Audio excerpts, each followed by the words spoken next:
Assalamualaikum warahmatullahi wabarakatuh. Pada hari ini saya ingin menyampaikan tentang materi merancang pengalaman belajar untuk 9 peristiwa pengajaran Ganya. Untuk memenuhi materi kuliah desain pembelajaran oleh dosen Dr. M. Givi F. Givia. Saya Eka Kurniasi, mahasiswa Program Pasca Sarjana Teknologi Pendidikan UIK.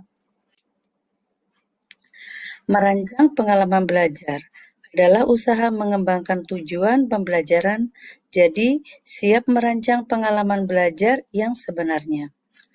Akan mempelajari Robert Ganya dan level pembelajarannya. Ada 9 peristiwa pengajaran yang akan menjadi pembahasan dalam pembelajaran ini. Ganya's 9 Events of Instruction, yaitu sebagai template untuk desain kursus atau pelatihan. Pada tahun 1965, Ganya menerbitkan buku berjudul The Condition of Learning. Dalam buku ini, dia menjelaskan hubungan antara tujuan pembelajaran dan prinsip desain instruksional. Menurut teori Ganya, ada 5 tingkat utama pembelajaran, termasuk informasi verbal, keterampilan intelektual, strategi kognitif, keterampilan motorik, dan sikap. Masing-masing level ini membutuhkan jenis instruksi yang berbeda. Lihat tabel yang mencantumkan setiap hasil pembelajaran dengan contoh yang sesuai. Berikutnya ada 9 langkah proses atau yang biasa dikenal dengan peristiwa instruksi. Yang pertama adalah perhatian, yang tujuannya memberi motivasi kepada peserta didik, sehingga bersemangat untuk memulai mempelajari aktivitas baru. Kemudian yang kedua, menyampaikan tujuan, yaitu mendeskripsikan apa yang peserta didik harus lakukan dan memberi gambaran alat yang dapat digunakan untuk mencapai tujuan pembelajaran. Ketiga, merangsang ingatan akan pengetahuan sebelumnya. Pada titik ini, peserta didik akan diperkenalkan dengan materi atau konten baru. Berikutnya, keempat, yaitu mempresentasikan konten. Pada tahap ini, desainer instruksional harus memperjelaskan poin-poin penting dari pelajaran dengan menggunakan berbagai teknik. Kemudian yang kelima adalah memberikan bimbingan atau panduan. Pada titik ini, desainer instruksional harus menyajikan pelajaran dalam langkah-langkah kecil, mulai dari yang sederhana hingga yang rumit. Penting untuk memulai pelajaran dengan informasi yang mudah dipahami dan menambahkan informasi yang lebih sulit sebagai pelajaran kemajuan. Hal ini akan memberikan kesempatan kepada peserta didik dan pelajar untuk mengembangkan pengetahuan yang mereka miliki. Selanjutnya, 6, yaitu mendapatkan kinerja.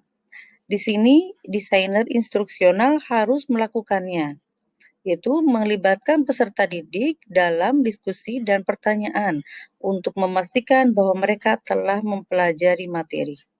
Berikutnya, partisipasi aktif peserta didik harus meningkatkan pemahaman dan retensi materi.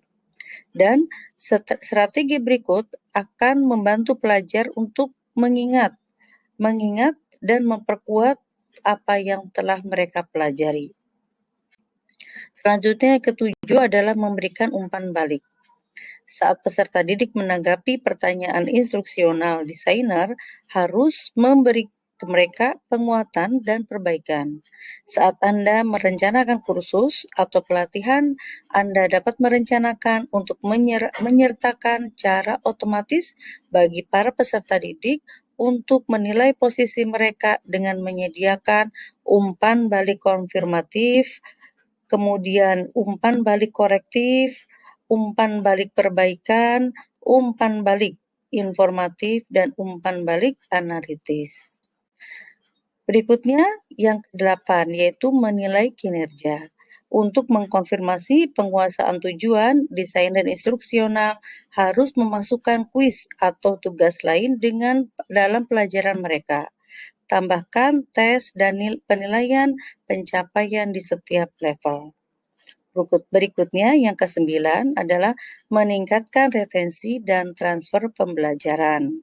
Setelah menyelesaikan kursus, peserta didik disajikan dengan panduan yang dapat diunduh dan mencakup petunjuk-petunjuk.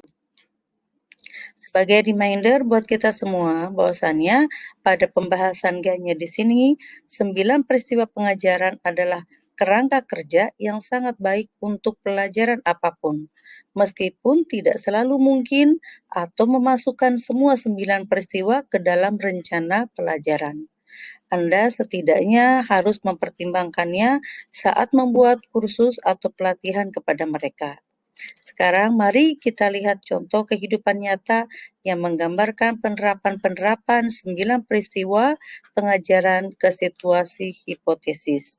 Demikian pembahasan kami tentang merancang pengalaman belajar melalui 9 peristiwa pengajaran GANYA.